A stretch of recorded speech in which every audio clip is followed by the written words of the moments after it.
Video में error आ रहा है, स्टार्ट नहीं हो रही। उसमें नहीं आ रहा फिर।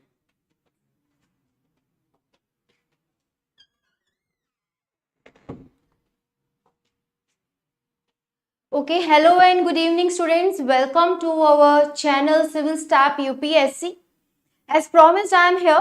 ठीक है जी। So in the last lecture हमने क्या करा, हमने इंडस्ट्रियल रिलेशंस के जो इम्पोर्टेंट आपके टॉपिक्स थे, डेफिनेशंस का टॉपिक वेरी इंपॉर्टेंट, सीधा सीधा क्वेश्चन आ जाता है डेफिनेशन का। उसके अलावा हमने करे थे मेथड्स क्या हैं टू रिजॉल्व द कॉन्फ्लिक्ट। ठीक है, उसमें हमने क्या क्या देखा था, वर्क कमेटी देखी थी। ठीक है, उसके अलावा हमने देखा था आर्बिट्रेशन, कंसिलिएशन, एडजुडिकेशन, ये सारी चीजें जो थी हमने उसमें कवर करी थी। क्लियर। अब इवन हमने ये भी प्रोसेस देखा था, कंसिलिएशन ऑफिसर है, फिर कैसे बोर्ड ऑफ कंसिलिएशन बन जाता है, फिर कोर्ट ऑफ इंक्वायरी बन जाती है, एडजुडिकेशन में labour courts, tribunals, national tribunals. I hope आप सबकी जो रिवीजन है घर पे भी अच्छी चल रही होगी और आपने भी अच्छे से इन टॉपिक्स को पढ़ लिया है। क्लियर जी। सो आज का जो आपका रिमेनिंग टॉपिक है स्ट्राइक्स का, लेआउट का, retrenchment, lay off and penalties, जिससे फिर क्या होगा आपका जो आज का जो इंपॉर्टेंट टॉपिक्स आपके एग्जाम पॉइंट ऑफ व्यू से हैं वो कवर हो जाएंगे। फिर हम कल ट्रेड यूनियन पे चलेंगे। ठीक है जी। सो आज की क्लास ढंग से लगाना, पहले ही बोल रही हूँ, जस्ट लास्ट पेपर हुआ था उसमें आ रखा है क्वेश्चन, वो आपको आज मिल भी जाएगा। अब देखो वो चीज तो आ गई, अब हो सकता है क्योंकि ये टॉपिक ना बड़ा इंपॉर्टेंट रहता है, तो 100% चांसेस हैं कि इस जो आज हम करने जा रहे हैं इससे कोई ना कोई क्वेश्चन आपको आएगा ही आएगा। ठीक है। सो आपको क्या करना है, अब अच्छे तरीके से ये टॉपिक को समझना है, सो दैट कुछ भी कैसा भी क्वेश्चन आए आपको आता हो। क्लियर जी। चलो, सबसे पहली बात आपको क्या याद रखनी है कि जो कलेक्टिव बार्गेनिंग हमने पिछली क्लासेस में पढ़ा था, क्या है आपको पता है ना कलेक्टिव बार्गेनिंग। मैंने आपको स्पेशली बताया भी था, कलेक्टिव बार्गेनिंग दो तरीके से होती है, बाईपार्टाइट एंड ट्राईपार्टाइट। ठीक है। उसके बाद हमने ये देखा था जब जैसे यूनियंस बन जाती हैं या जो इनका हो जाता है वो ट्राईपार्टाइट फॉर्म है, कंसिलिएशन मेथड यूज कर लिया, ट्राईपार्टाइट फॉर्म है। ठीक है। एक तरीके से जब देखो स्ट्राइक या लॉकआउट होती है वो एक तरीके से कलेक्टिव बार्गेनिंग यानी कि नेगोशिएशंस ही कर रहे होते हैं कि आप हमारी ये बात मान लो, आप मेरी वो बात मान लो। Clear. So strike and lockout जो है कलेक्टिव बार्गेनिंग से निकली हुई चीजें हैं। स्ट्राइक कौन करता है आपको मैंने बताया था, फिर बताती हूँ। स्ट्राइक करते हैं वर्कर्स या एम्प्लॉइज, जिसको हम लेबर बोलते हैं। क्लियर। उसके बाद आ जाओ लॉकआउट पे। लॉकआउट कौन करता है, एम्प्लॉयर। ये बात को अपने सीधा दिमाग में डाल लो। ठीक है, कि स्ट्राइक कौन करता है, लेबर या एम्प्लॉय, वर्कमैन। ठीक है। और लॉकआउट कौन करता है, एम्प्लॉयर करता है, बॉस करता है। क्लियर बच्चे, ये बात अपने दिमाग में डाल लो। उसके बाद आ जाओ स्ट्राइक्स पे। स्ट्राइक्स क्या है जी, सीजेशन यानी कि stoppage of work, body of person जो एम्प्लॉयड है वहां पे। ठीक है, वो क्या करते हैं, रिफ्यूज कर देते हैं, मना कर देते हैं कि हम जी देखो ये काम नहीं करेंगे, there is a stoppage of work. क्यों है, क्योंकि हमारी मांगे पूरी करो। क्लियर जी। सो इस चक्कर में जो है स्ट्राइक होती है। सो जो भी उसमें पार्टिसिपेट कर रहे होते हैं मोस्टली सारे ही कर रहे होते हैं जो एम्प्लॉयड होते हैं, तो मिलके जो है वो स्ट्राइक करते हैं। ये बात आप याद रखना कि सीजेशन यानी कि स्टॉपेज ऑफ वर्क होता है। उसके बाद क्या फीचर्स हैं, एक तो काम का बंद होना या कोई काम करने से मना कर देना। दूसरा आ गया कि एम्प्लॉयर और एम्प्लॉय रिलेशनशिप होना चाहिए वहां पे, सो दैट वो बातचीत करके अपनी बात सुलझा सके। उसके बाद डन बाय अ बॉडी, एक इंडिविजुअल्स की बॉडी में यानी कि group of people should have done that. ठीक है। कॉन्सेंट्रेट यानी कि सबका एक ही इरादा होना चाहिए। क्लियर। सो एक डाउट आ रहा है बच्चे का, कंसिलिएशन आर्बिट्रेशन बच्चे कल की क्लास में मैंने करा रखा है, फिर बच्चे कहते हैं उनका फ्लो टूटता है।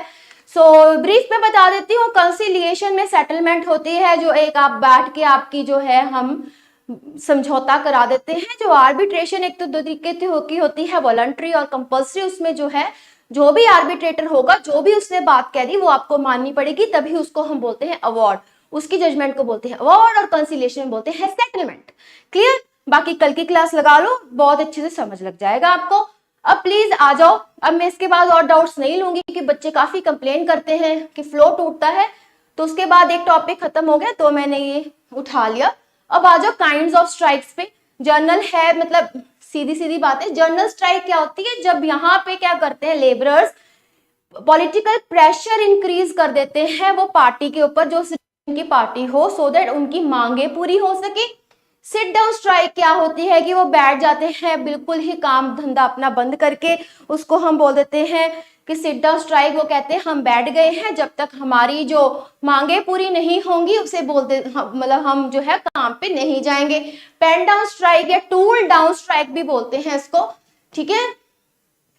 इसका मतलब होता है कि अपने पेन यानी कि औजार, टूल यानी कि औजार, जैसे पेन को भी यहाँ यही कहा गया है कि हमने रख दिया है, जितनी देर तक हमारी मांगे पूरी नहीं होंगी हम यहाँ पे काम नहीं करेंगे। आते सारे उसमें देखो ऐसी स्ट्राइक्स जो होती है ना, जैसे आपकी सिट डाउन स्ट्राइक आएगी पूरी आपकी फौज लेबरर्स की, एम्प्लॉयज की, बट काम कुछ नहीं करेंगे वो। क्लियर? सो उसके बाद आ जाओ जी उसके बाद आ जाओ हंगर स्ट्राइक, आपको पता ही है, भूख हड़ताल जिसे बोल देते हैं। वर्क टू रूल बहुत इंपॉर्टेंट है क्योंकि ये डिफरेंट कंसेप्ट है स्ट्राइक का। इसमें क्या होता है, वो जानबूझ के आते जरूर है, मतलब जो उनके कॉन्ट्रैक्ट में काम लिखा होता है जैसे कुछ कईयों की कॉन्ट्रैक्चुअल जैसी ऑब्लिगेशंस होती है फॉलो करनी पड़ती है, बट जानबूझ के धीरे धीरे धीरे धीरे काम करेंगे सो दैट काम की प्रोडक्टिविटी जो है इससे कम हो, काम कम हो और एम्प्लॉयर को जो है नुकसान बहुत ज्यादा हो यहाँ पे। क्लियर जी? सो ये इसको बोलते हैं work to rule strike. Clear? Work to rule आपको समझ लग गई? आगे चलते हैं हम लॉकआउट पे। लॉकआउट क्या है? लॉकआउट अगेन टेम्पररी क्लोजिंग होती है, क्योंकि परमानेंट क्लोजिंग कहाँ पे होती है? क्लोजर में होती है। टेम्पररी क्लोजिंग होती है, कौन करता है जी? एम्प्लॉयमेंट की टेम्पररी क्लोजिंग होती है, यानी कि काम बंद हो जाता है। ये कौन करता है?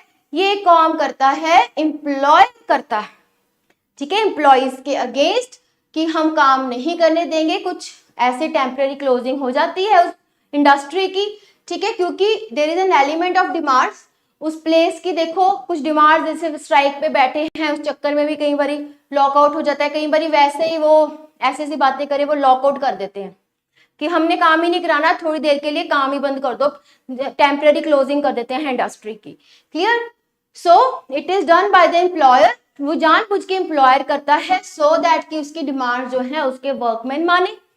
उसके बाद there is an intention to reemploy, बाकी अगर वो ये डिमांड मान जाते हैं तो देयर इज इंटेंशन कि ठीक है अगर आप मेरे लेबर्स मेरी बात मान रहे हो तो there is a form of intention कि उनको दोबारा रख लेंगे। तो basically there is a temporary closing of the place of employment lockout. Clear जी? उसके बाद आ जाओ act has prohibited the resort to strike. अब जो आपका इंडस्ट्रियल डिस्प्यूट एक्ट है बच्चे, इन्होंने कुछ प्रोहिबिशंस लगा रखी हैं कि आप ऐसे ही नहीं कभी भी मनचाही स्ट्राइक या लॉकआउट कर सकते हो। So there are certain prohibitions जहां पे आप जो है स्ट्राइक लॉकआउट एक तरीके से करोगे, उसका एक प्रोसीजर बना हुआ है, उसका एक सिस्टम बना हुआ है जो अभी हम समझेंगे। सो स्पेशली किन केसेस में होता है? जो आपकी पब्लिक पॉलिसी या पब्लिक यूटिलिटी की जो सर्विसेज होती हैं। कल की क्लास में मैंने आपको बताया था कि जो आपका शेड्यूल 1 है ऑफ इंडस्ट्रियल डिस्प्यूट एक्ट, वो बात करता है जी पब्लिक यूटिलिटी सर्विसेज की। कोई बच्चा मुझे बता सकता है कि पब्लिक यूटिलिटी सर्विसेज क्या क्या होंगी? अगर किसी को आइडिया है किसी को अगर आइडिया है कि मैं बताऊं पब्लिक यूटिलिटी सर्विसेज क्या होती हैं? देखो यहाँ पे प्रोहिबिशन लगा रखी है कि जो पब्लिक पॉलिसी के अगेंस्ट, यानी कि जो पब्लिक यूटिलिटी सर्विसेज हैं वहां पे एक सिस्टम से जो है स्ट्राइक एंड लॉकआउट होंगे, ठीक है। जैसे आपकी पब्लिक यूटिलिटी सर्विस सबसे पहले आपको याद हो बैंकिंग, फिर आपकी ये postal, telegraph and then telephone, then there comes the industry which supply you power, फिर वाटर टू द पब्लिक, उसके बाद आ गया आपका coal, textile, so many, very good answers are absolutely right. So आपको पता है कि पब्लिक यूटिलिटी सर्विसेज क्या होती हैं, ये शेड्यूल 1 में आती है। शेड्यूल 2 में हमने कल क्या करा था शेड्यूल 2 में हमने कल क्या करा था, लेबर कोड्स करे थे। शेड्यूल 3 में ट्रिब्यूनल्स करे थे, और मैंने आपको बताया था कल शेड्यूल 4 में नोटिस आता है जो 21 डेज का होता है कि कोई condition, service of conditions change करनी है। तो सेक्शन 9 था, वो मैंने बताया था आपको। शेड्यूल 4 है। शेड्यूल 5 आपका अनफेयर लेबर प्रैक्टिसेस है। क्लियर जी? सो आपको याद रखना है ये बातें। आगे आ जाओ, पब्लिक यूटिलिटी सर्विसेज के ऊपर जो प्रोहिबिशन लगी हुई है, क्यों लगी है? क्योंकि अगर देखो बैंकिंग एग्जांपल ले लो, वहां पे ऐसा कुछ हो गया, कितनी दिक्कत आएगी लोगों को। सो इस चक्कर में ही कि it would result in great inconvenience to general public and society, जिसकी वजह से प्रोहिबिशन इन्होंने लगाई हुई है। You got the reason? ठीक है, तभी मैंने आपसे यहाँ पे पूछा, सो दैट आप खुद भी सोचो कि क्यों प्रोहिबिशन लगाई है। ठीक है, so that you can easily, you know, you can easily correlate the things. Clear? So आगे आ जाओ। अभी देखो, जो भी हमने बात करी पब्लिक यूटिलिटी सर्विसेज की, तो सेक्शन इसका 22 क्लॉज 1 है जो बात करता है कि क्या प्रोसीजर रहेगा अगर हमने प्रोहिबिशन लगाई हुई है। अगर उन बंदों को स्ट्राइक पे जाना है तो इसके लिए क्या प्रोसीजर रहेगा। सबसे पहले क्या देना पड़ेगा, नोटिस देना पड़ेगा स्ट्राइक पे, यानी कि किसको देना पड़ेगा यहाँ पे नोटिस, एम्प्लॉय को देना पड़ेगा। क्लियर? सो एम्प्लॉय क्या करेगा, लेबर क्या करेगा, कहते हैं प्रिस्क्राइब्ड मैनर, जो भी प्रिस्क्राइब्ड फॉर्मेट है वो एम्प्लॉयर को अपना नोटिस देगा। ठीक है, उसके बाद विद इन 6 वीक्स वो टेक प्लेस स्ट्राइक। ये मैं समझाती हूँ आपको। मान लो मैंने आज नोटिस दिया, ठीक है, हमने लेबर्स ने मिलके नोटिस दिया, ठीक है, उसके हमने भीतर भीतर कितना टाइम लिमिट चाहिए स्ट्राइक करने के लिए, 6 मंथ्स का। कितना टाइम चाहिए, 6 मंथ्स का, सॉरी 6 वीक्स, सॉरी यहां पे गड़बड़ होगी मेरे से, 6 वीक्स आएगा। हाँ जी, नोटिस दिया, विद इन 6 वीक्स जो है हमने स्ट्राइक मतलब करनी है, एक डेट देनी होती है। उसके अलावा इन्होंने क्या बोला है कि आप मान लो आपने नोटिस दिया है, आपको 6 वीक्स के अंदर अंदर जो है स्ट्राइक करनी पड़ेगी। बट अगेन क्या बात है, 14 डेज, यानी कि जब मैंने नोटिस दिया उसके बाद 14 दिन जो है बीत गए होने चाहिए, उसके बाद इस टाइम फ्रेम में आप स्ट्राइक कर सकते हो। सो यहाँ पे आपका 14 दिन का जो बात है बहुत इंपॉर्टेंट है। क्लियर आई सबको, ये बात समझ लगी? तो आगे चलेंगे, क्योंकि दोनों का लॉकआउट हो गया, स्ट्राइक हो गया, सेम प्रोसीजर है। सो अगर आपको समझ लगा है तो ठीक है, नहीं तो दोबारा समझाती हूँ एक बारी। बताओ, हरी अप कमेंट्स में बताओ मुझे बच्चों।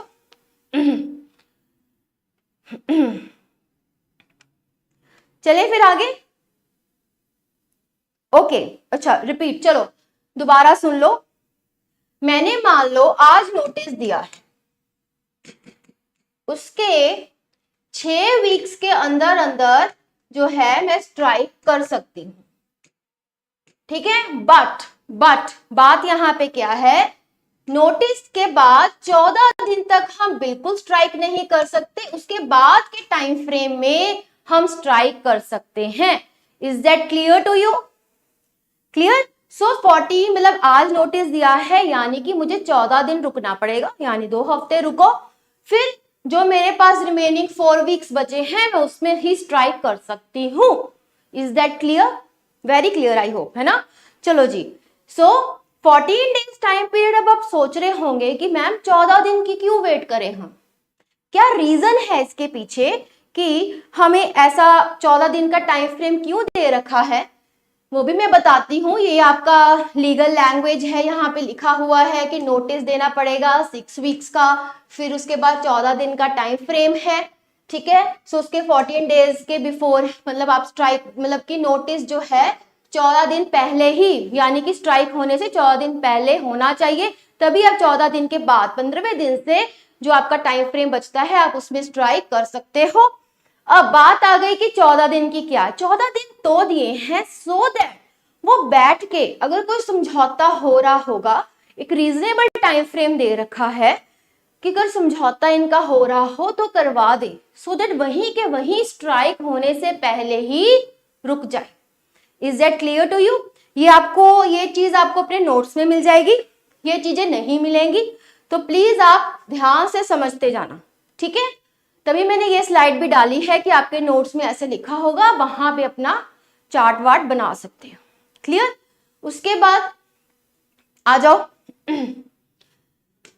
क्यों रीजनेबल टाइम दे रखा है? सो दैट एक पॉसिबिलिटी हो जाए, या तो स्ट्राइक को अवर्ट यानी स्टॉप कर सके, रुकवा सके, या फिर कोई और कोई और कॉम्प्रोमाइजिंग कोई चीज, कोई सेटलमेंट हो जाए इनकी, जिसके चक्कर में ये 14 दिन का टाइम फ्रेम दिया होता है। क्लियर? अब आपको समझ लग गया कि why 14 days are important. Concept clear हो गया यहाँ पे? क्लियर जी?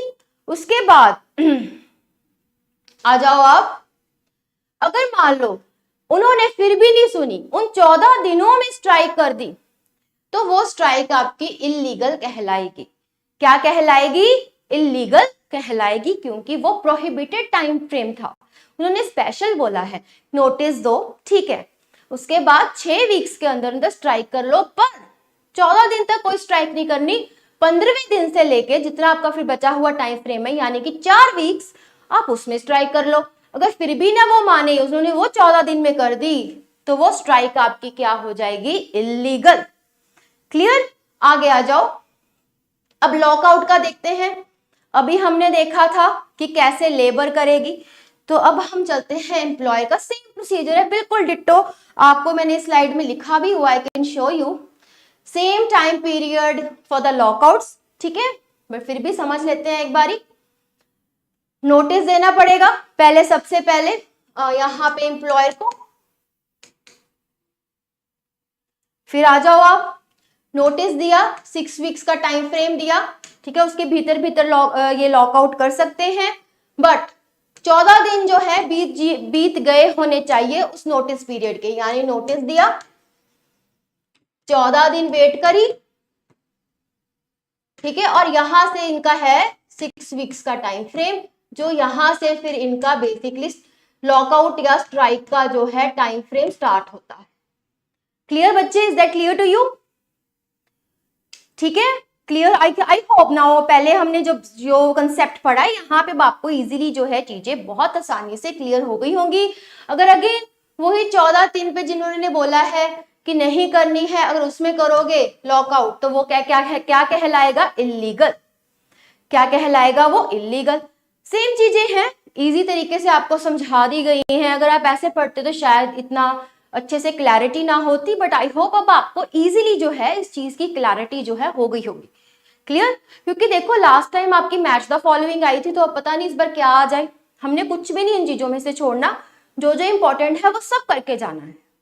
क्लियर? आ जाओ, अब देखिए बात कर रहे हैं हम कि स्ट्राइक और लॉकआउट ऑलरेडी इन एग्जिस्टेंस, यानी कि आपकी स्ट्राइक और लॉकआउट ऑलरेडी चल रही है, तब क्या क्या प्रोविजंस दे रखी हैं कि एम्प्लॉयर क्या करेगा, वहां पे नोटिस उसको देना जरूरी नहीं है स्पेसिफाइड अथॉरिटी को, क्योंकि जब भी देखो ऐसे स्ट्राइक या लॉकआउट होता है, एम्प्लॉयर की क्या ड्यूटी होती है, उनको जो है एक इंटीमेशन देना बहुत जरूरी होता है स्पेसिफाइड अथॉरिटी को। कहते हैं मान लो कि ऑलरेडी एग्जिस्टेंस में है उन वर्क, जो आपका एम्प्लॉयर है उसके पास टाइम नहीं है नोटिस भेजने का, किसको? स्पेसिफाइड अथॉरिटी को, तो वो सिर्फ यहाँ पे इतना कर सकता है, वो क्या करेगा? इंटीमेशन, जस्ट एक बता देगा कि हमारी इंडस्ट्री में ये सब चल रहा है, तो हम आपको इंटीमेट कर रहे हैं। क्लियर जी?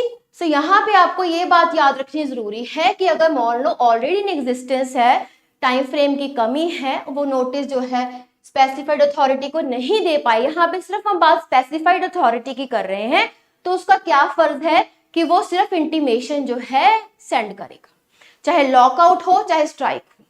ठीक है, स्ट्राइक में क्या होता है, फिर से बता रही हूँ, temporary closing by the labourers workman, और लॉकआउट में temporary closing of the employment by the employer. Clear?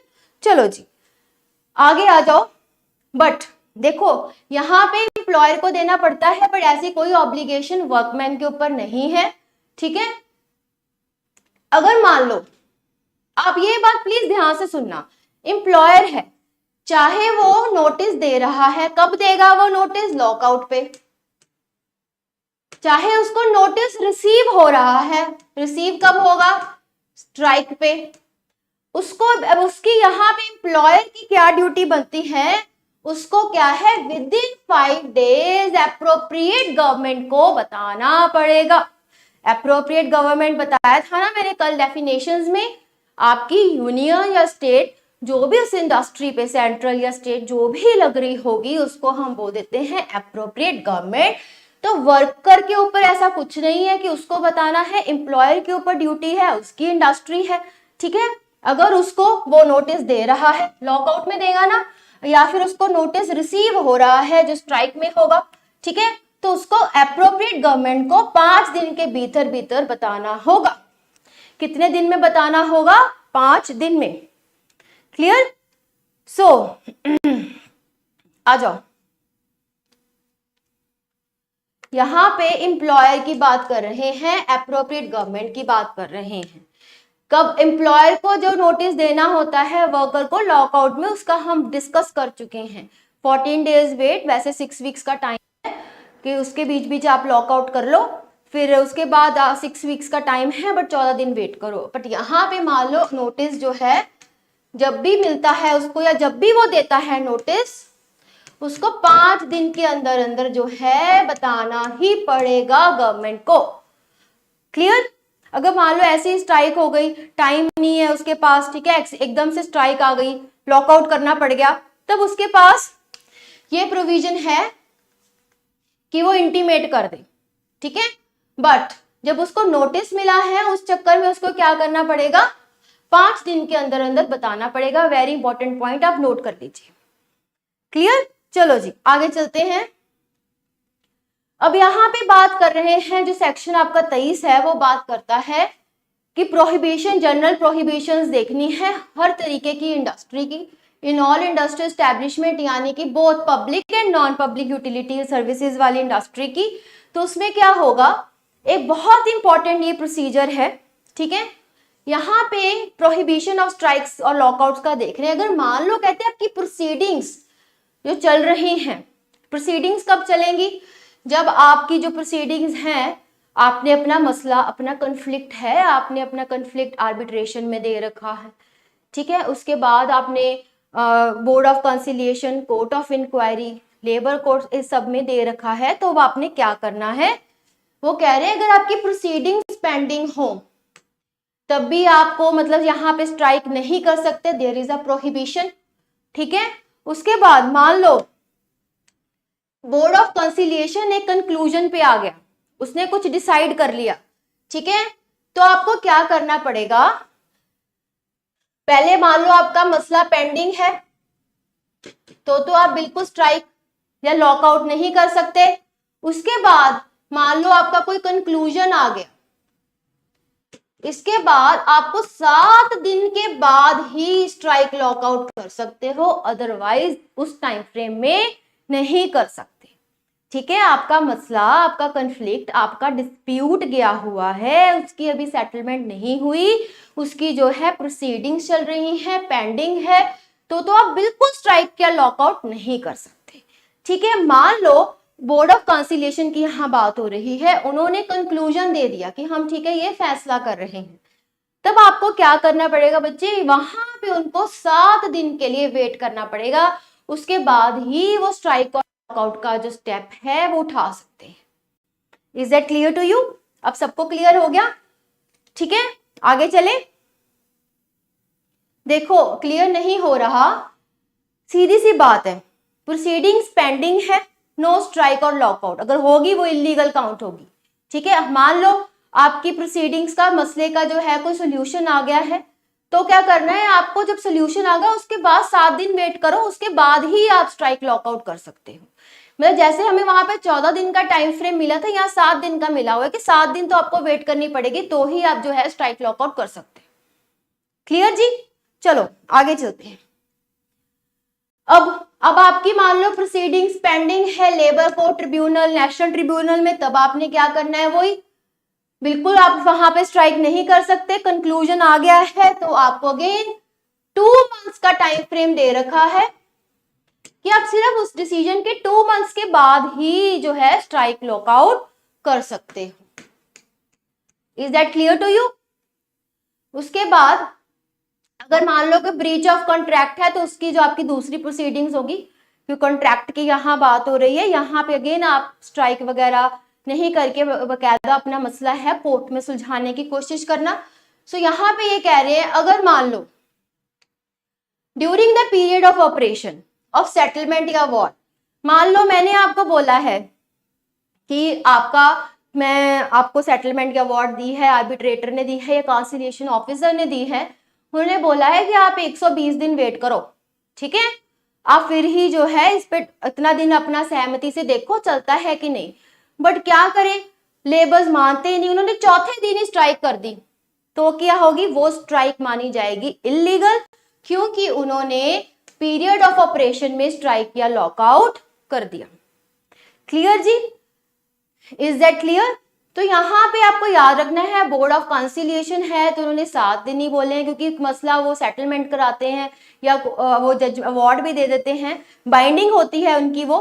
But यहाँ पे 2 मंथ्स का टाइम फ्रेम है। अगर मान लो आपको सेटलमेंट का अवार्ड मिला है और उस पीरियड के ऑपरेशन आपको टाइम फ्रेम दे रखा है, आप उसमें स्ट्राइक या लॉकआउट कर दोगे तो वो गलत माना जाएगा। क्लियर? उसके बाद ये कह रहे हैं कि अगर इनके अगेंस्ट कुछ भी होगा, वो मैंने आपको बता ही दिया है, वो स्ट्राइक्स आपकी इलीगल मानी जाएंगी। आगे आ जाओ, कहते हैं अगर स्ट्राइक पे वो नहीं जा सकते अगर आपकी कंसिलिएशन प्रोसीडिंग्स पड़ी हैं, ठीक है, मेरे पास आपकी मालूम मैं कंसिलिएशन ऑफिसर हूं, मेरे पास आपकी प्रोसीडिंग्स आ रखी हैं मसला सुलझाने के लिए, आप वहां पे स्ट्राइक पे चल जाओ तो आप नहीं जा सकते। यहाँ पे यही बता रखा है, अगर मैंने मान लो कोई कंक्लूजन यानी मैंने जजमेंट दे दी तो यहाँ पे 7 डेज का टाइम फ्रेम है। Clear? Same he for lockdown है, सॉरी लॉकआउट। क्लियर? थोड़ा सा टेक्निकल है बट इतना भी नहीं है, इजी है, कुछ डेज में आप कंफ्यूजन क्रिएट करोगे। बाकी एक बात याद रखना, स्ट्राइक और लॉकआउट की प्रोविजन सेम चलती हैं। क्लियर जी? आ जाओ, कहते स्ट्राइक कैसे यूज होती है, एम्प्लॉयर के अगेंस्ट, लॉकआउट यूज होती है एम्प्लॉइज के अगेंस्ट। अगेन नो लॉकआउट और स्ट्राइक कैन बी डन। कोई कंसिलिएशन प्रोसीडिंग्स आपकी पड़ी है कंसिलिएशन ऑफिसर के आगे, 7 डेज आफ्टर, मान लो जब भी इसकी जजमेंट आएगी और उसका सेटलमेंट आएगी, आपको 7 डेज के बाद ही आप ये स्टेप ले सकते हो। 7 डेज का यहाँ पे टाइम फ्रेम दे रखा है कि आप कोई भी स्ट्राइक या लॉकआउट नहीं कर सकते। क्लियर? सो बेसिकली जो हमने बोर्ड ऑफ कंसिलिएशन में पढ़ा, तो कंसिलिएशन ऑफिसर्स वाला भी सेम ही है प्रोसीजर। क्लियर? कल की क्लास लगा रहा हूं, जिनको समझ नहीं आ रहा conciliation officers board of conciliation का, तो आपको समझ लग जाएगा कि सेपरेट बॉडीज है, कब कैसे बनती है। सो ये सारी प्रोविजन 23 में बता रखी हैं, कुछ भी ऐसे इसके अगेंस्ट होगा तो वो स्ट्राइक जो भी होगी इलीगल मानी जाएगी। आगे आ जाओ, यही जो भी हमने पढ़ा कि कोई भी इसको वायलेट करेगा तो वो स्ट्राइक आपकी इलीगल होगी। उसके बाद वही जब हमने पढ़ा था कि in existence at the time, जो मैंने आपको पढ़ाया था कि आपका जो टाइम दे रखा है उस फ्रेम में operation of existence of the whatever settlement award आपको मिल रखी है, आप उस दौरान स्ट्राइक कर देते हो तो वो स्ट्राइक आपकी इलीगल मानी जाएगी। क्लियर? आगे आ जाओ, ये आपके एक्चुअली नोट्स वाली हैं, तो that is why you know I have put over here. ये बात इसकी बात कर रहा है पीरियड ऑफ ऑपरेशन की। क्लियर? कि पीरियड ऑफ ऑपरेशन मैंने बोला नहीं, मैंने मान लो 120 दिन का टाइम दिया, आप वर्कर मान ही नहीं रहे, लेबर्स मान ही नहीं रहे, कंसिलिएशन ऑफिसर ने, आर्बिट्रेटर ने, वो फिर भी नहीं मान रहे, वो स्ट्राइक पे चले गए, एम्प्लॉयर ने लॉकआउट कर दिया, तो वो उस चीज को गलत माना हुआ है कि अगर आपको कोई टाइम फ्रेम मिला हुआ है, ऑपरेशन की डेट मिली हुई है, आप अगर उस दौरान ये सब करते हो, आपका स्ट्राइक या लॉकआउट इलीगल माना जाएगा। क्लियर? आगे चलते हैं प्लीज। अब किन केसेस में इलीगल नहीं होगी? सबसे पहला है कि अगर वो कुछ भी इस एक्ट की वायलेशन में नहीं कर रहे, कि हमें जो जो प्रोविजंस दे रखे हैं, 14 दिन का वेट कर रहे हैं, फिर स्ट्राइक कर रहे हैं, मतलब एक एक बात, 7 दिन का बोर्ड ऑफ कंसिलिएशन में, कंसिलिएशन ऑफिसर कंसिलिएशन प्रोसीडिंग्स में, नेशनल ट्रिब्यूनल में 2 महीने का वेट, ऐसे तो अगर वो एक्ट के अकॉर्डिंग चल रहे हैं, जो एक्ट में प्रोविजंस हैं, तो वो स्ट्राइक या लॉकआउट आपका बिल्कुल भी इलीगल नहीं माना जाएगा। ठीक है, उसके बाद आ गया, कहते मान लो अब वर्कर्स ने क्या करा, इलीगल स्ट्राइक कर दी, और इस चक्कर में एम्प्लॉयर को लॉकआउट करना पड़ गया, तब उसकी ये लॉकआउट की जो डिसीजन है वो इलीगल नहीं माना जाएगा। ये बात याद रखना कि अगर इलीगल स्ट्राइक हो रही है, ठीक है, या फिर कोई इलीगल लॉकआउट की वजह से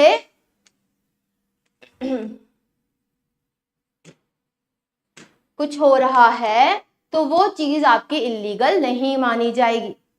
क्लियर जी? चलो आगे चलते हैं।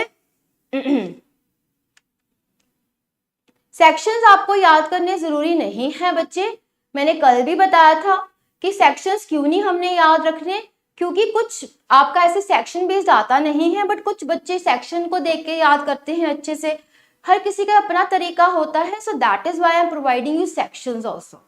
कर सकते हो वेल एंड गुड, नहीं कर सकते हो not a big deal. Clear जी? आ जाओ जी आगे। कहते हैं अब इसके इलीगल स्ट्राइक के क्या होंगे इफेक्ट्स। सबसे पहले अगर मान लो कोई इलीगल स्ट्राइक कर रहे हैं, स्ट्राइक कौन करता है, करते हैं, उनको कहते हैं यहां पे वो वेजेस की क्लेम नहीं कर सकते। अगर वो मान लो वही 14 दिन का वेट नहीं कर रहे, 7 दिन का वेट नहीं कर रहे, ऑपरेशन के दौरान मतलब कुछ भी इलीगल स्ट्राइक कर रहे हैं, तो वो ये नहीं कह सकते हमें बदले में हमें वेजेस भी दो, यहाँ पे उनको वेजेस नहीं मिलेंगे। क्लियर? तो यहाँ पे ये कह रहे हैं कि वही जो हमने अभी पढ़ के हटे हैं, with in 7 days conciliation proceedings का जो भी वही अगेंस्ट था वो अपने प्रोसीजर के चलेंगे, वो आपकी स्ट्राइक इलीगल होगी। उस दौरान उनको क्या करना होगा, अपने वेजेस वो क्लेम नहीं कर सकते, एम्प्लॉयर जो हैं उनको बिल्कुल भी उस चीज के वेजेस नहीं देंगे, वो वेजेस उनके उस टाइम पीरियड के रोक लेंगे। क्लियर जी? क्लियर हो गया आपको ये? देखो सेक्शंस के ऊपर आप इतना मत जाओ, ठीक है, आपको जब कंसेप्ट क्लियर हो गया है, अब यहाँ पे वर्ड आ गया इलीगल स्ट्राइक, तो सीधा आपके कंसेप्ट सेक्शन को क्यों याद रखना है, सीधा आपको पता होना चाहिए इलीगल स्ट्राइक कब होती है, जब वो 14 दिन का वेट नहीं करेंगे, अगर कोई कंसिलिएशन प्रोसीडिंग्स चल रही हैं वो 7 दिन के से कंक्लूजन के बाद वेट नहीं कर रहे, अगर ट्रिब्यूनल्स वगैरह लेबर कोर्ट में गया है 2 महीने का वेट नहीं कर रहे, ठीक है, तो इस दौरान जो है आप मान लेना कि इलीगल हो गया काम, और वो अगर उसके वेजेस मानेंगे। 2 मंथ्स का क्या है, अगर आपका लेबर कोर्ट में लगा हुआ है समझौते का, ठीक है, लेबर कोर्ट में है, ट्रिब्यूनल में है, नेशनल ट्रिब्यूनल में है, कल पढ़े थे ना हमने methods of all this procedures, कैसे मशीनरी क्या है डिस्प्यूट को सॉल्व कराने की। अगर वहां पे कह रहे कि वहां पे फैसले थोड़े लेट आते हैं, टाइम लगता है, तो इस वजह से जो है बच्चे यहाँ पे टाइम फ्रेम ज्यादा दे रखा है कि जब मान लो आज आपका जजमेंट कंक्लूजन ऑर्डर आ गया, तो आपको 2 महीने वेट करना पड़ेगा स्ट्राइक लॉकआउट करने के लिए। अब समझ लग गया 2 महीने की कहानी? ठीक है, आगे आ जाओ। अब ये थोड़ा सा ध्यान से समझना, जस्टिफिकेशन पे आएंगे। अगर कहते हैं आपकी स्ट्राइक जस्टिफाइड है, ठीक है, लॉकआउट नहीं है तो भी आपको वेजेस मिलेंगे, यानी कि स्ट्राइक आपकी लीगल है, जस्टिफाइड है, चाहे लॉकआउट आपका इलीगल है, it is against the acts provision, तो भी आपको वेजेस मिलेंगे। अगर स्ट्राइक आपकी इलीगल है, लॉकआउट लीगल हुआ है, तो आपको वेजेस जो हैं नहीं मिलेंगे। Very easy, very very very easy. कोई बात नहीं, आज I have ample time, and में आपके डाउट्स वगैरह होंगे मैं ले लूंगी, कहीं पे भी आपको दिक्कत आती है आप बता देना, नोट करते जाओ, एंड में I will take a few questions, don't for that. Clear? चलो जी, सीधी सी बात है, जस्टिफिकेशन मतलब कि लीगैलिटी देख रहे हैं। अगर आपकी स्ट्राइक सीधी सी बात है, स्ट्राइक बिल्कुल लीगल तरीके से हुई है, ठीक है, तो आपको चाहे लॉकआउट कहते हैं इलीगल हो रखा हो, अभी आप इसको भूल जाओ, स्ट्राइक लीगल हुई है, वेजेस मिलेंगे, ठीक है। स्ट्राइक इलीगल तरीके से हुई है, अभी हम पढ़ के हटे हैं लास्ट स्लाइड में, वेजेस नहीं मिलेंगे। क्लियर? Very easy. अगर इलीगल तरीके से स्ट्राइक करोगे, एक्ट के अगेंस्ट करोगे, आपको वेजेस नहीं मिलेंगे। लीगल तरीके से करोगे, फॉर्मेट फॉलो करोगे, वही 14 दिन वेट करोगे, फिर करोगे, ठीक है, तो आपको जो है वहां पे पेज मिल जाएंगे, ठीक है। अभी तो मैं और टेक्निकलिटी नहीं करा रही, जैसे फॉर एग्जांपल मान लो आपके 6 वीक्स खत्म हो गए, आपने स्ट्राइक नहीं करी, तो आपको दोबारा नोटिस देना पड़ता है, ठीक है, वही सेम फॉर्मेट फॉलो होता है। मैंने काफी इजी रखा है आपके लिए, सो दैट यू नो आपको ये चीजें ग्रास्प कर लो, इजी से आप पढ़ लो, समझ लो। क्लियर? इससे इजी तो मैं और क्या लेके आती आपके लिए, यस नो करके लाई हूं। चलो आगे चलते हैं ले ऑफ पे। ले ऑफ से चलने से पहले आप मुझे ये बताओ, आपको स्ट्राइक लॉकआउट समझ लग गया? स्ट्राइक लॉकआउट समझ लग गया? एक बार इसके डिफरेंसेस कर लेते हैं, फिर ले ऑफ पे आते हैं। हाँ जी, ओके, हाँ, स्ट्राइक लॉकआउट के एक बार डिफरेंसेस कर लो। लॉकआउट क्या है? एम्प्लॉयर करता है अपनी डिमांड्स मनवाने के लिए वर्कर्स के ऊपर, ठीक है। स्ट्राइक क्या करता है? एम्प्लॉइज करते हैं एम्प्लॉयर के ऊपर, यहाँ पे एम्प्लॉयर करता है एम्प्लॉय के ऊपर या लेबर के ऊपर, यही done by employer, done by employee या लेबर। क्लियर? ये सेम आपको चार्ट नोट में भी मिल जाएगा, नोट्स में मिल जाएगा। It can be done by a single employer, it is refuse to continue to work by a group.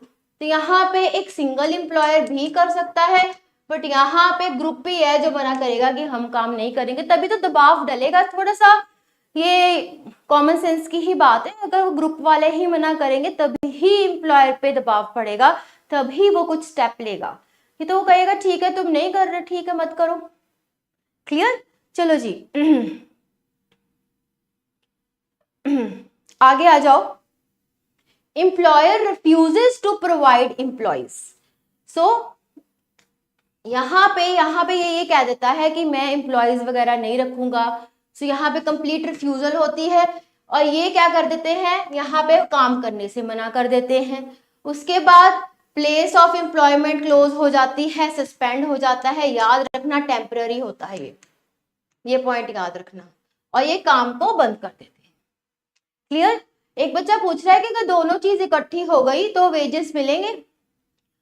अगर दोनों चीज इकट्ठी हो रही हैं, एक लीगल तरीके से हो रही हैं, वेजेस मिल जाएंगे, सीधी सी बात है, क्योंकि हम लीगैलिटी की बात कर रहे हैं। अगर इलीगल तरीके से, बस आप ये याद रखना, वेजेस किसके साथ बच्चे कनेक्टेड हैं? लेबर्स के साथ। तो लेबर्स का कुछ इलीगल नहीं होना चाहिए, अगर वो लीगैलिटी से कर रहे हैं तो मिल जाएंगे, अगर वो कुछ भी गड़बड़ कर रहे हैं तो वेजेस नहीं मिलेंगे। क्लियर? आ जाओ ले ऑफ पे आ जाओ आप। ले ऑफ क्या होता है?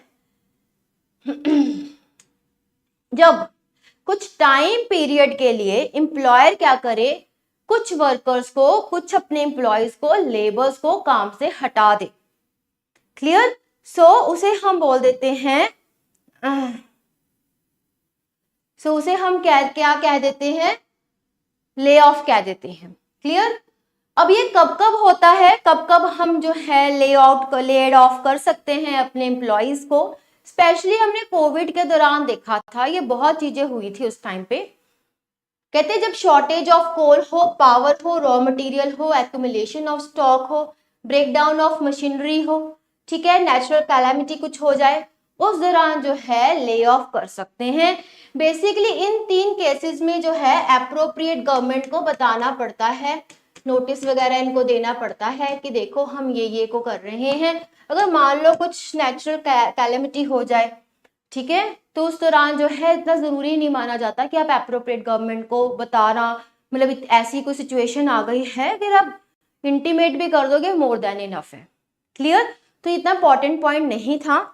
सो देखो एक बच्चे का कमेंट भी आ रहा है कि कोविड दौरान उसको भी कर दिया था बैंक से। सो बहुत ये चीजें हुई थी उस टाइम पे। क्लियर? सो ले ऑफ वगैरह की आप बात याद रखना। अभी हम वेजेस पे आ रहे हैं, वेट। ले ऑफ में बस आप याद रखना फेलियर, रिफ्यूजल और inability of employer to give the employment, मतलब कि वो मना कर दे, उनकी एबिलिटी नहीं है। ठीक है? अब देखो एक्यूमुलेशन ऑफ स्टॉक, इतना स्टॉक भरा हुआ है, निकल ही नहीं रहा है, पैसा कहीं से आ नहीं रहा, वो वेजेस कैसे देंगे? ठीक है? तो इस चक्कर में ले ऑफ कर देते। क्लियर बच्चे? यहाँ पे आपको ले ऑफ का कंसेप्ट क्लियर हो गया।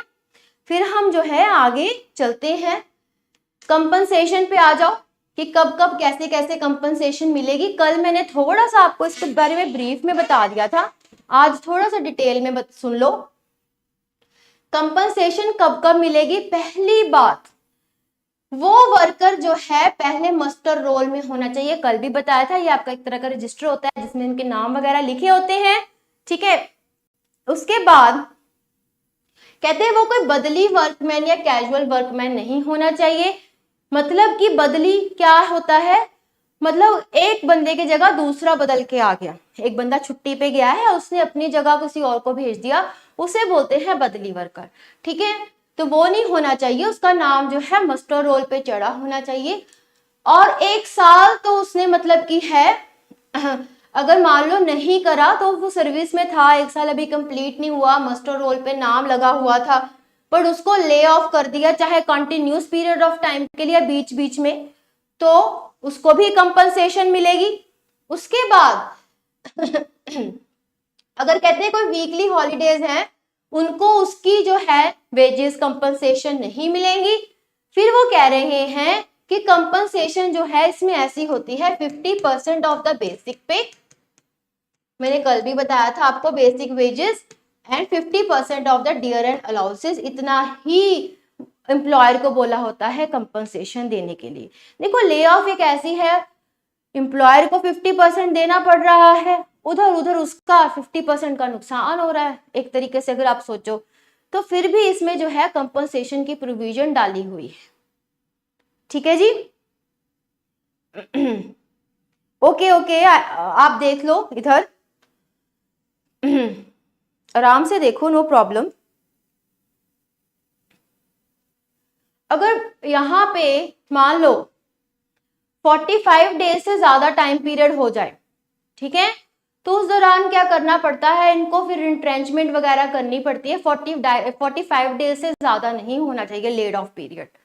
ठीक है? ये बात आप याद रखना, ये बात आप याद रखना प्लीज। अब आ जाओ, इधर आ जाओ। अभी मैं बता के तो होती हूँ, मस्टर रोल एक तरीके से इनका जो हमारा होता नहीं रजिस्टर जिसमें हम नाम वगैरह सबका चढ़ाया होता है, एक तरह की वो एक परमानेंसी दिखा रहा है कि ये जो एम्प्लॉय था हमारे पास था, तो उसका नाम यानी कि मस्टर रोल पे होना चाहिए। ये बात यहाँ पे बोली हुई है। क्लियर? सेकंड पॉइंट ये कह रहा है कि उस वर्कर को उसको मिलेगी जिसने चाहे एक not less than 1 year continue service करी है। ठीक है? Worker should have completed not less than 1 year continuous service, मतलब कि उसको कंपनसेशन मिलेगी जिसने 1 ईयर कंटिन्यूअस सर्विस करी है। क्लियर? सिंपल इंग्लिश है, और तो क्या है इसमें। आगे चलते हैं प्लीज। ओ हाँ जी, अब आ जाओ आप रिट्रेंचमेंट पे। रिट्रेंचमेंट क्या है? कहते हैं रिट्रेंचमेंट क्या होती है? इसमें बेसिकली टर्मिनेशन होती है, reduction of surplus employees on account of modernisation and rationalisation, मतलब कुछ बढ़िया सोच के उन्होंने, या मॉडर्नाइजेशन हो गई है, they are shifting to some other places due to some reasons. So यहाँ पे रिट्रेंचमेंट होती है एम्प्लॉइज को निकालने की। ठीक है? Removing excess of labour out of employment. उसके बाद ही आ जाओ क्या क्या चीजें रिट्रेंचमेंट में नहीं आती। एक तो वॉलेंटरी रिटायरमेंट, अगर आप खुद ही रिटायर हो रहे हो, ठीक है, एक टाइम फ्रेम होता है, उस साल के बाद बंदा रिटायरमेंट खुद ले लेता है, वॉलेंटरी ले लेता है, तो उसको वो उसमें वो वाले बंदे की रिट्रेंचमेंट नहीं काउंट होगी। अगर मान लो आपकी 60 ईयर्स पूरे हो गए हैं, सुपर एनुएशन आपकी आ गई है, आप रिटायर हो रहे हो, तो नहीं रिट्रेंचमेंट मानी जाएगी। उसके अलावा आपकी टर्मिनेशन हो रही है, कोई आप कंटिन्यूसली इल हेल्थ में थे, दैट इज वाई।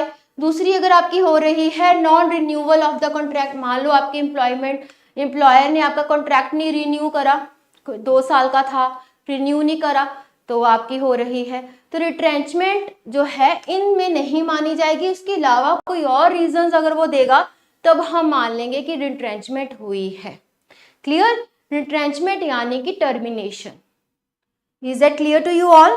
आगे चलते हैं, बहुत इंपॉर्टेंट पॉइंट है यहाँ पे, कहते हैं रिट्रेंचमेंट के लिए 1 महीने का नोटिस पीरियड मैंडेटरी है जो वर्कमैन को मिलेगा who is continue service for more than a year, जो 1 साल से ज्यादा कंटिन्यू सर्विस में है उसको 1 मंथ का नोटिस मिलेगा। Clear? Under this particular act. उसके बाद जी आ जाओ क्लोजर पे। क्लोजर क्या है मैंने बताया था, परमानेंट क्लोजिंग हो जाती है इसमें ड्यू टू सम रीजंस। तो यहां पे कह रहे हैं क्लोजिंग के दौरान एटलीस्ट 60 डेज का जो है उनको नोटिस देना पड़ेगा। ठीक है, नोटिस देना पड़ेगा अप्रोप्रिएट गवर्नमेंट को एक प्रिस्क्राइब्ड फॉर्म में। अगर कोई कंपनी अपना क्लोजर कर रही है तो 60 डेज पहले, क्लोजिंग करने के 60 डेज पहले उनको अप्रोप्रिएट गवर्नमेंट को नोटिस देना होगा। Clear students? सेक्शंस तो यहां पे है नहीं कोई। आगे चलते हैं हम लॉकआउट ले ऑफ पे। देखो लॉकआउट आपको पता है ना कौन करता है?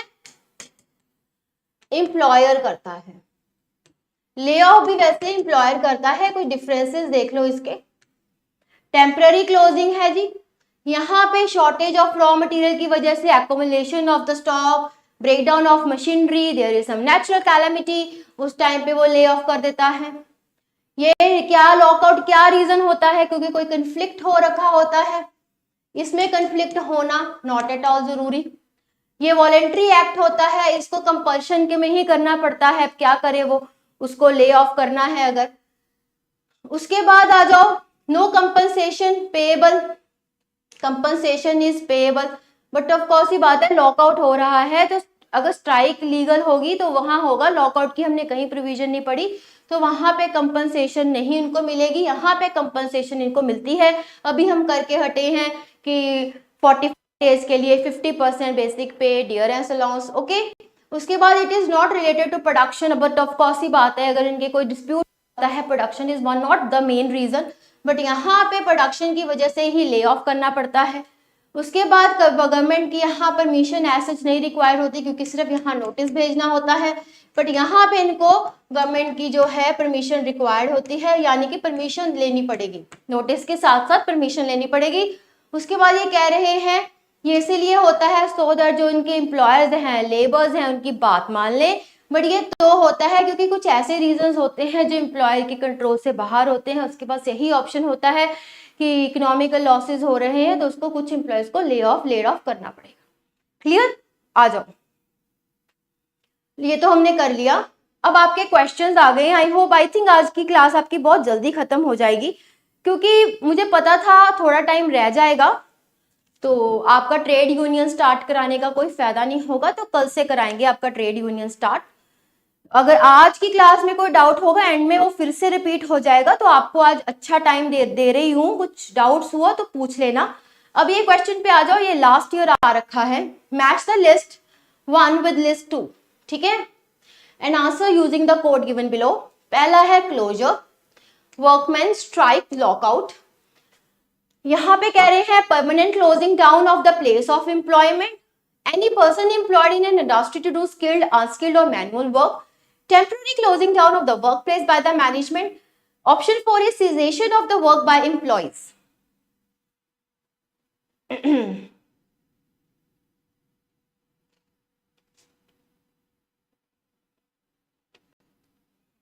Very good, answers are coming. सीधी सी बात है, आपके पेपर में कुछ ऐसा आ गया, आपको सब चीजें आराम से पता है, एम्प्लॉयज को मार्क करना, ठीक है। उसके बाद यहाँ पे परमानेंट क्लोजिंग आ गया, टेम्पररी क्लोजिंग आ गया। सबसे पहले वर्कमैन तो यही दिख रहा है हमें, जो कहाँ पे है, ऑप्शन ए और डी में है। ठीक है। उसके बाद क्लोजर आपको पता ही है क्या होता है, permanent closing down of a work place. So यानी कि ऑप्शन 1। यहाँ पे आप अच्छे से देख नहीं रहे हो, मुझे लग रहा है गड़बड़ कर रहे हो आंसर्स की। उसके बाद है स्ट्राइक। स्ट्राइक क्या होता है, सीजेशन ऑफ वर्क, सी का क्या है, 4, ये भी 4 दोनों में है। फिर है लॉकआउट। लॉकआउट क्या होता है, टेम्पररी क्लोजिंग, तो ये 3, हाँ डी का 3 आएगा और ए का 1, यानी कि ये ऑप्शन ए आएगा। क्लियर, देखिए आंसर, यस ऑप्शन आंसर 1 लिखा है, यानी ऑप्शन ए है। जिन बच्चों का ठीक हुआ है वेरी गुड। ये लास्ट आपके ईपीएफओ में आ रखा है बच्चे, सेम ये क्वेश्चन आ रखा है। आप अब मुझे अब बताओ, आज की क्लास से आपके कंसेप्ट्स क्लियर हुए? वैसे कल भी हमने ये काफी कुछ कर लिया था। अगर ऐसा क्वेश्चन आपके एग्जाम में आ जाए, आसानी से कर पाओगे ना, कर पाओगे कि नहीं? चलो यस, है ना, शाबाश, वेरी गुड स्टूडेंट्स, आगे आ जाओ। देखो इजी था, मैंने तो फिर आपको आज काफी टेक्निकलिटीज करा दी, बट आपके पेपर में ये क्वेश्चन आ रखा है, ठीक है ना। चलो जी, वही बार बार कह रही हूँ, कीवर्ड्स पे फोकस करो बच्चों। आप मुझसे लिखवा के ले लो, कभी गड़बड़ नहीं करोगे। स्पेशली लॉ का आप कीवर्ड्स पकड़ते जाओ। क्लियर, आगे आ जाओ। According to the Industrial Dispute Act 1947, temporary closing down and permanent closing down of a place of employment are respectively referred to as strikes and closure, layoff and lockout, lockout and closure, closure and lockout। ये भी आपके previous year में आ रखा है। Very very easy question. बात हो रही है temporary closing, permanent closing. Temporary closing कब होती है, कब होती है टेम्पररी क्लोजिंग? परमानेंट क्लोजिंग तो पता ही है ना आपको, क्लोजर भी होती है, तो क्लोजर वाले आपके ऑप्शन है ये। और यहाँ पे कह रहे हैं प्लेस ऑफ एम्प्लॉयमेंट, यानी स्ट्राइक तो नहीं आएगा, लॉकआउट एंड क्लोजर आ जाएगा। क्लियर, आंसर देख ले, बिल्कुल C is the right answer, because next keyword here was place of employment. So very good. It means your concepts are very much clear in this class. Very good. आ जाओ। ये आपका EPFO previous year में आ रखा है, labour law officer का कोई paper हुआ होगा, उसमें से उन्होंने डाला हुआ था। ठीक है, आ जाओ। Okay, under which schedule of the industrial dispute 1947 public utility services has been listed out? First schedule, second schedule, third schedule, fourth schedule? ये मैंने बताया भी था आपको।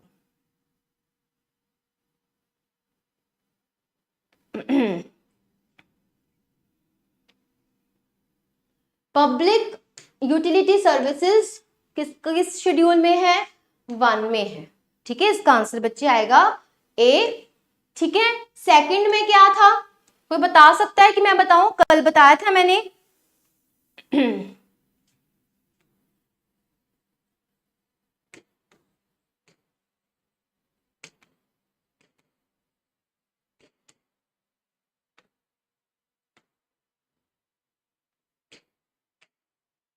शेड्यूल 2 में जो मैटर्स आपके लिस्टेड हैं लेबर कोड्स के लिए, वो बता रखे हैं। क्लियर। और शेड्यूल 3 में क्या था? शेड्यूल 3 में था ट्रिब्यूनल। क्या था आपका? ट्रिब्यूनल्स। चलो 4 का बता दो, फोर्थ का बता दो फटाफट, फोर्थ का बता दो फटाफट।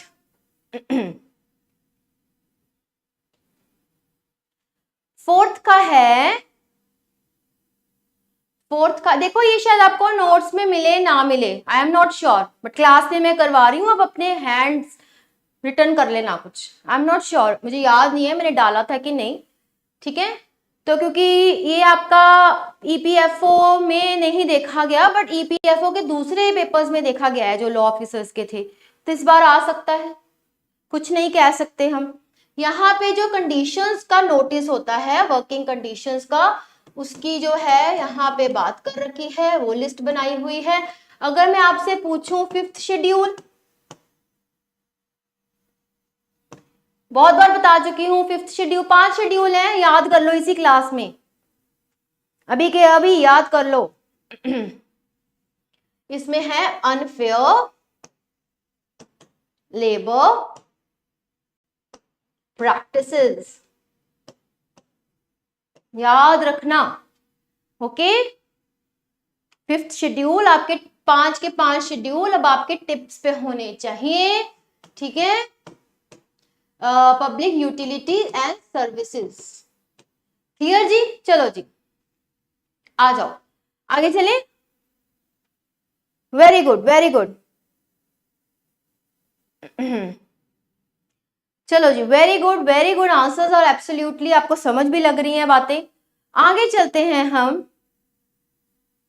सेकंड में कह रही हूं, जो मैटर्स लेबर कोर्ट द्वारा देखे जाएंगे, जिसकी जुरिस्डिक्शन मतलब जो मैटर्स सिर्फ लेबर कोर्ट में फॉल होंगे, वो सेकंड शेड्यूल में दे रखे हैं। 3 में ट्रिब्यूनल्स वाले दे रखे हैं, ठीक है जी। और 4 में जो हमने करा था सेक्शन 9 करके करा था, 21 डेज ऑफ नोटिस पीरियड देना होता है वर्किंग कंडीशंस के लिए, ठीक है। तो यहाँ पे 21 डेज भी याद रखना, क्वेश्चन भी कराया था कल। चलो आगे आ जाओ आप। ये तो हो गया है ना, सेम ही आ गया। Okay, how many days of notice period is mandatory for a workman who has been in continuous service for more than a year while retrenchment. अभी करके हटे थे, मैंने आपको स्पेसिफिकली कराया था कि नोटिस पीरियड ध्यान से देख लो, कितने टाइम का नोटिस पीरियड देना है, 1 मंथ, 2 मंथ, 15 डेज, 45 डेज। शाबाश, कुछ के सही है कुछ की गड़बड़ है आंसर में। इसका आंसर आएगा 1 मंथ। अभी दिखा दो स्लाइड बैक करके, ये देखो, 1 month of notice period is mandatory, clear, more than a year.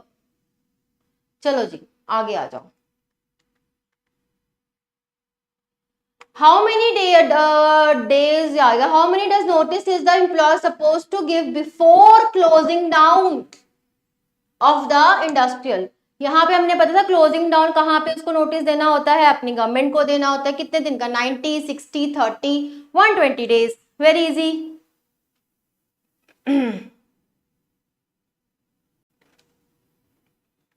Very easy question again. Very good means class अच्छे से लगा रहे हो, so very good students. Answer will be 60 days. Clear, ये भी हम कर चुके हैं। अब आ जाओ जी, हाँ जी, अनफेयर लेबर प्रैक्टिसेस पे आ जाओ, ठीक है। कहते both the employer and the union can be punished if practice any kind of unfair labour practices. So चाहे कोई एम्प्लॉयर या यूनियन कोई भी अनफेयर लेबर प्रैक्टिसेस कर रहा है, उसको पनिशमेंट मिलेगी, ठीक है। ये 5th शेड्यूल में लिखा हुआ है आपके। ये शेड्यूल ये भी कहता है कि employer to not exploit the rights of the workers. Basically ये शेड्यूल बनाया ही तो गया है सो दैट वो वर्कर्स के राइट्स को एक्सप्लॉइट ना कर सके। जो पहले हमने देखा, प्री इंडिपेंडेंस देखा कैसे उनके एक्सप्लॉइट होते थे, वो चीजें वो बेसिकली तो ही बनाया है कि उनकी द्वारा एक्सप्लॉइटेशन ना हो, इनको थोड़ी प्रिवेंशन दे दी जाए, ठीक है, प्रोटेक्शन दे दी जाए, जिस चक्कर में ये शेड्यूल है। और बोला कलेक्टिव बार्गेनिंग को हम जी प्रमोट करते हैं कि मसले ऐसे ही सुलझाने की कोशिश करो rather than following the other methods. उसके बाद गाइडलाइंस दी हुई है एम्प्लॉयज को कि लेबर यूनियंस के मैटर में वो बिल्कुल ना पड़े। उसके बाद workers and unions as well as to protect the rights of the employer. तो बेसिकली सिर्फ वर्कर्स की नहीं, एम्प्लॉयज के राइट्स की भी यहाँ पे प्रोटेक्शन की बात हो रखी है, ठीक है। अनफेयर प्रैक्टिसेस में कुछ भी आ जाता है, कुछ भी। अभी हम देख लेते हैं, आपको अच्छे से समझ लग जाएगा क्या है। देखो मैंने ना इसका आपको नोट्स में ना अच्छे से एक एक सेक्शन का ब्रीफ नोट्स भी मिल जाएंगे, सो दैट आपको समझने में आसानी हो, ठीक है। Don't worry about it. कहते हैं अगर मान लो किसी ने अनफेयर लेबर प्रैक्टिस करी है तो क्या सजा होगी, 6 महीने की, या फाइन होगा 3000 तक का, अगर कोई इलीगल स्ट्राइक या लॉकआउट हुआ है, इलीगल स्ट्राइक या लॉकआउट हुआ है तो इम्प्रिजनमेंट कितने की होएगी, 1 मंथ की, और फाइन 50 रुपीज का। अगर लॉकआउट होगा तो 1000 का, स्ट्राइक होगी तो 50 रुपीज का फाइन है, लॉकआउट है तो 1000 रुपीज का फाइन है।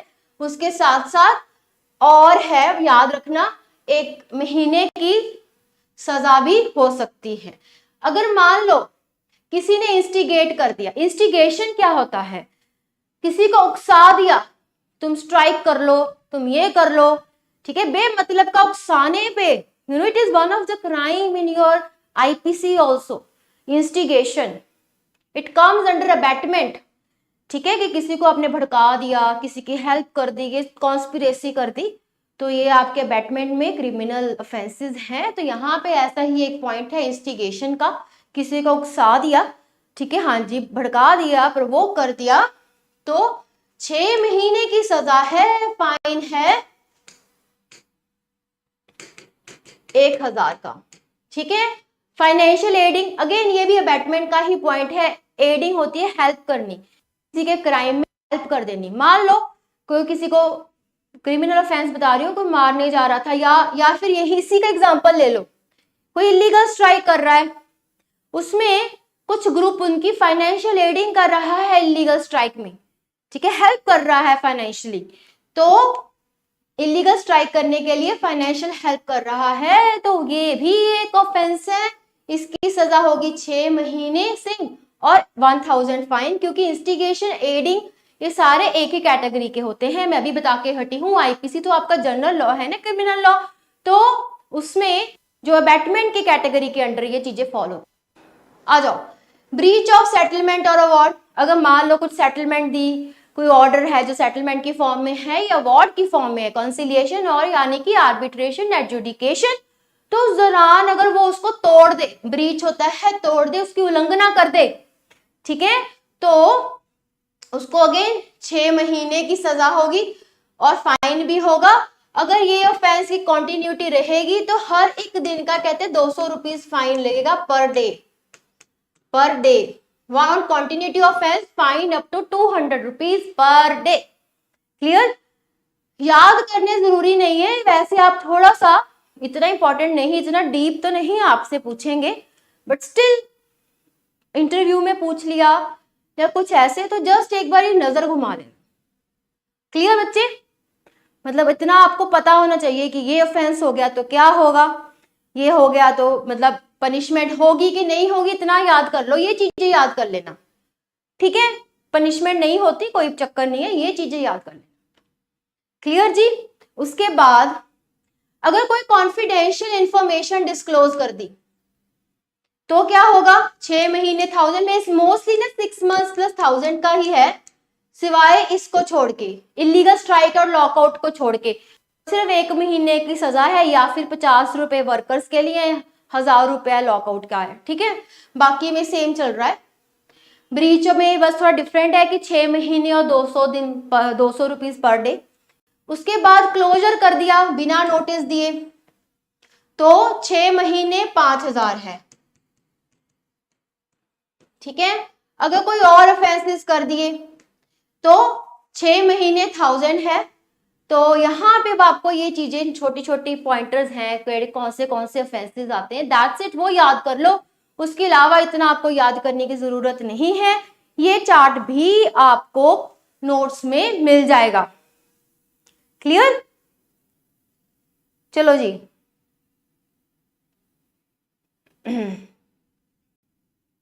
पता नहीं क्यों नहीं करे, कह तो रहे थे सुबह हो जाएंगे नोट्स अपलोड, क्योंकि ऑलरेडी मैंने तो कल भेज दिए थे, तो क्योंकि थोड़ा हिंदी में कन्वर्ट करने में टाइम लगता है हमें, सीधे नोट्स की आप टेंशन मत लिया कीजिए। तो ये थी जी आज की क्लास, शॉर्ट एंड सिंपल। अगर अभी किसी को डाउट है स्ट्राइक पे, लॉकआउट पे, ले ऑफ पे, रिट्रेंचमेंट पे, क्लोजर पे, अभी के अभी 5 मिनट में मुझसे पूछ लो, ठीक है। हाँ जी, स्ट्राइक पीरियड का 6 वीक्स का टाइम फ्रेम होता है, याद रखना आप। निशित दुबे जी याद रखना, 14 डेज वेट, फिर उसके बाद बचा हुआ टाइम, मतलब विद इन 6 वीक्स तो वो बोल रहे हैं, उस पे भी एक उन्होंने क्लॉज लगा के रखा हुआ है कि 14 दिन वेट करो, क्योंकि उसमें क्या क्यों जरूरी है, सो दैट कोई समझौता हो सके। अगर 14 दिन नहीं वेट करे तो फिर वो इलीगल स्ट्राइक मानी जाएगी। उसके बाद बचे 4 हफ्ते, अब उसमें स्ट्राइक कर लो। अगर समझौता नहीं होता, बट ऑफ कोर्स ही बात है, लॉक मतलब समझौता नहीं होता तो स्ट्राइक लॉकआउट कर लो, ठीक है।